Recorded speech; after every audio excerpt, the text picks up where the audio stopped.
this session will be a blessing to you. This is a very sensitive session because we're going to have to, as men of God, have to admit some failures and talk about some challenges.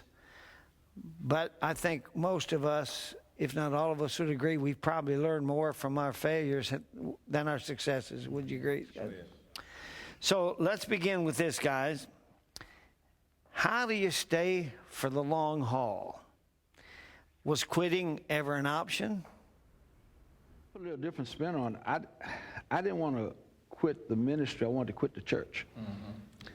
Because the people was just getting on my last nerve. People are just, they're fickle, they're funny, they'll speak to you on first Sunday, don't speak to you on second Sunday.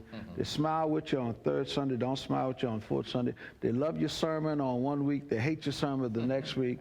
And so it got to the point where I said, I don't need this. I don't need this. And so there were many, many, many times when I just say, Lord, I don't want to be there today. I'm just being honest. And that's one of the things that I think our members don't understand. Pastors, we're human just like everybody else. That's right. If a member of the church and he and his wife are not getting along that morning, they can just stay home. Well, we don't have that privilege. Right. You know, so that time, my wife and I are going to church on Sunday morning. I'm looking out the house. This window, she looked out her window, and then we'll get in front of her. Hey, how y'all doing? Praise the Lord, this, that, the other. And I'll go preach my 2 or 3 sermons, man. She'll teach our class, man. And we're smiling and giggling and laughing with folk, man. And then we'll get right back in the car.